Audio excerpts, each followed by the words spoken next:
జరిగిన 2 సంవత్సరాలు కల్లోలం 49లో ఆల్మోస్ట్ మనకి ఈ కాన్స్టిట్యూంట్ అసెంబ్లీ డిబేట్స్ అన్నీ అయిపోయిన చివరిలో ఆయన అన్న మాటలు human memory is very short. మన 2 సంవత్సరాల క్రితం జరిగిన ఈ విభజన కూడా మర్చిపోయాం. అందువల్ల ఇది ప్రతి ఒక్కళ్ళు గుర్తుపెట్టుకోవాల్సింది అనేది ఆయన చాలా వేదంతో చెప్పారు. అది సో దాన్ని ఆ మాటల్ని నేను చాలా ఇన్స్పైర్ చేసినాయి నాకు. అంటే ఈ దేశ స్ఫూర్తిని కాపాడుకోవటం అనేది ఒక రోజుతో అయిపోయే పని కాదు. ప్రతి తరం కూడా దాన్ని ముందుకు తీసుకెళ్ళాలి. వారే దానికి మార్గదర్శకులు కావాలి. సమకాలీన రాజకీయాల్లో ఎవరైతే అధికారం కోసం ఆశపడి ఈ సూత్రాన్ని విస్మరిస్తారో వారు తమ స్వల్పకాలిక రాజకీయ ప్రయోజనాల కోసం ప్రజల మధ్య, ప్రాంతాల మధ్య విభజనను సృష్టించి దేశ సమగ్రతని ప్రమాదంలో పడేస్తున్నారు. అనేక మార్లు చెప్పాను. 2014లో కాంగ్రెస్ పార్టీ ఆంధ్రప్రదేశ్ రాష్ట్రాన్ని విభజించిన తీరు మీద మనం ఆవేదన వెలిబుచ్చాం తప్ప ఎక్కడ తెలంగాణ రాష్ట్ర విభజనని జనసేన ఏ రోజు కూడా దాన్ని అడ్డు చెప్పలేదు. ఇది 2009 నుంచి నేను రిపీటెడ్గా చెప్తున్నా. This is my commitment and also జనసేనస్ commitment for betterment of Telangana, for the statehood of Telangana. కాకపోతే కాంగ్రెస్ పార్టీ విభజించిన తీరు మటుకు ఒక అసంతృప్తిని, ఒక అశాంతిని సృష్టించింది. ఈ రోజుకి ఆ వారసత్వపు సమస్యలు ఇలాగే ఉన్నాయి. ఆస్తుల పంపకాలు కావచ్చు. అంటే ఇవన్నీ కాంగ్రెస్ పార్టీ ఆ రోజు చేసిన విభజించిన విధానం కానీ, వాళ్ళ డివిజివ్నెస్ అప్రోచ్ కానీ ఈ రోజుకి ఆ ధోరణి మారలేదు. దానికి ఉదాహరణ ఇటీవల తెలంగాణలో జనసేన సభని అనుమతులు ఇవ్వకుండా అడ్డుకోవడం. ఈరోజు ఎజెండాలు ఇది ప్రధానాంశం కానప్పటికీ కూడా ప్రతిసారి ఒక్కొక్క రాజకీయ పార్టీ తమ సొంత రాజకీయ సరిహద్దులు పెట్టుకొని ఎలాంటి విభజనలు సృష్టిస్తారో చెప్పడానికి నేను దీన్ని ఒక ఉదాహరణగా చెప్తున్నాను. చాలామంది ముఖ్యంగా మన తెలుగు రాష్ట్రాలు కావచ్చు, కొంచెం దక్షిణాది రాష్ట్రాలు కావచ్చు, మనం ఎక్కువగా వినేది మేము ఢిల్లీ మెడలు ఉంచుతాం, చొక్కా పట్టుకొని నేలకు దించుతాం, తడాకా చూపిస్తాం అని దక్షిణాది నాయకులు చాలామంది చాలా పెద్ద పెద్ద మాటలు మాట్లాడుతూ ఉంటారు. కానీ నిజంగా వాళ్ళు ఢిల్లీకి రాగానే ఆ మాటలు ఎందుకు గొంతులోంచి రావు, పెగలు ఏంటో భయం అనుకుంటాం. అంటే ఎందుకు రాదు అంటే ఆ మాటలు వ్యక్తుల్ని చూసి వీటన్నిటికంటే కూడా ఢిల్లీ రాజధాని చూసిన ఆ విశిష్టత, ఇక్కడున్న విశిష్టత. ఢిల్లీ అనేది ఒక వ్యక్తుల గురించి కాదు, అది చేసిన త్యాగాల గురించి. 140 కోట్ల మంది ప్రజలను సురక్షితంగా ఉంచడానికి, పరిపాలించడానికి నిరంతరం పోరాడుతున్న ఎన్నో నిబద్ధత కలిగిన సంస్థలు, అది న్యాయ వ్యవస్థలు కావచ్చు, రాజకీయ వ్యవస్థలు కావచ్చు, అడ్మినిస్ట్రేటివ్ వ్యవస్థలు కావచ్చు, డిఫెన్స్ వ్యవస్థలు కావచ్చు, ఇవన్నీ దగ్గరుండి చూసినప్పుడు మనకు అలాంటి మాటలు పెగలవు.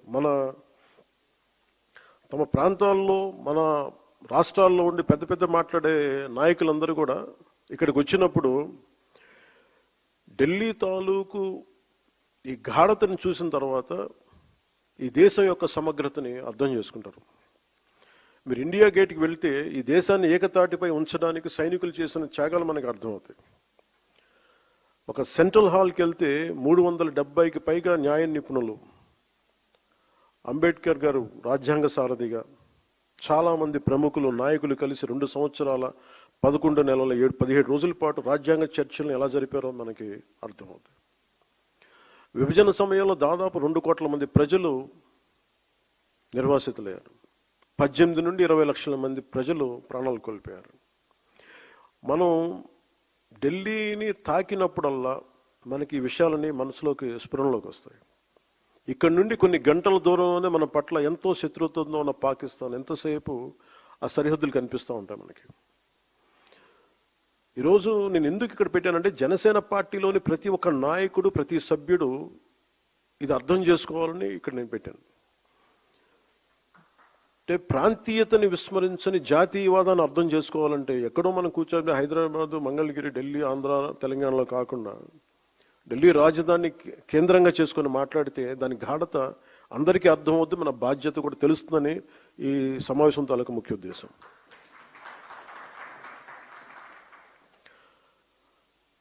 జాతీయ సమగ్రత, దేశభక్తి అనేది జనసేనకి చాలా కీలకమైన అంశం కావాలి మనందరికీ. భిన్నమైన విభజన ధోరణులు మనం ఎందుకు దూరంగా ఉండాలి అంటే, ఈ దేశం ఈరోజు ఈ స్థితిలో ఉండటానికి వెనక ఎంతటి త్యాగాలు ఉన్నాయో మనం అర్థం చేసుకున్నప్పుడు దీన్ని ఎలా గౌరవించాలి, ఎంత బాధ్యతగా ప్రవర్తించాలో మనకి తెలుస్తుంది.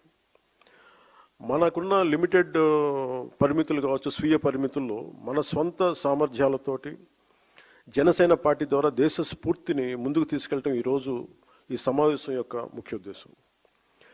మీరు వీటన్నిటిని అర్థం చేసుకొని తిరిగి వెళ్ళినప్పుడు వీటన్నిటి వెనక ఉన్న లోతైన భావాన్ని, దీని గాఢతని, దీని తీవ్రతని మీరు అర్థం చేసుకుంటారు. అంటే ఒకసారి ఏమైపోతుందంటే, మనకి తెలుగులో చెప్తున్నట్టు మనకి కూపస్థ మండూకాలు అంటారు, బావిలో కప్పల్లాగా. మన నేల మీదే కూర్చొని మాట్లాడి మన పరిమితులతో ఉండే, అంటే మన గీసుకున్న గీతల మధ్య మాట్లాడితే దేశం తాలూకు సారూప్యత కానీ, దేశం తాలూకు విశిష్టత కానీ మనకు అర్థం కాదు. అందుకని మన స్వంత సరిహద్దులకి, మనం గీసుకున్న సరిహద్దులకి పరిమితం కాకుండా విశాల ప్రపంచాన్ని చూడటానికి ఈ రోజున ఢిల్లీ రాజధాని మనకు ఒక పెద్ద వేదికని ఇచ్చింది. సుమతి శతకంలో చెప్పినట్టు మనందరం ఏమనుకుంటామంటే, అంటే బలవంతమైన సర్పం కూడా చలిచీమల చేత చిక్కి చచ్చిపోద్ది అంటారు. మనందరం ఏమనుకుంటాం, మనకు స్థాయి లేదులే, మనందరం చిన్న మనుషులే పెద్దలు అనుకుంటాం, ప్రతి ఒక్కరు ఈజీగా మాట్లాడేయచ్చు అనుకుంటాం. కానీ ఇలాంటి ప్రతి వ్యక్తి, ఈ మధ్య మీరు చూస్తా ఉన్నారు కాక్రోచెస్ అనే ఇదిగోండి అని నాకు సుమతి శతకం గుర్తు వచ్చింది.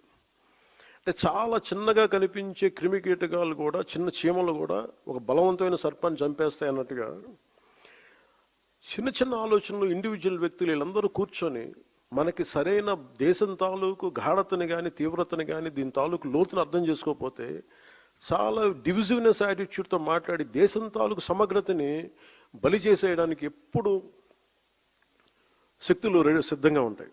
అలాంటి అలాంటి ఆలోచన ప్రవాహంలో మనం చిక్కుకోకూడదు అన్న భావన తెలియజెప్పడానికి ఈ ఢిల్లీని వేదికగా పెట్టాం. అంటే చాలా కోట్ల మంది చిన్న చిన్న ఆలోచనల వ్యక్తులు కూడా కలిస్తే అది మంచి కావచ్చు, చెడు కావచ్చు, చాలా బలమైన ప్రభావాన్ని సృష్టించగలరు. అందుకని ఈ విభజనవాదాన్ని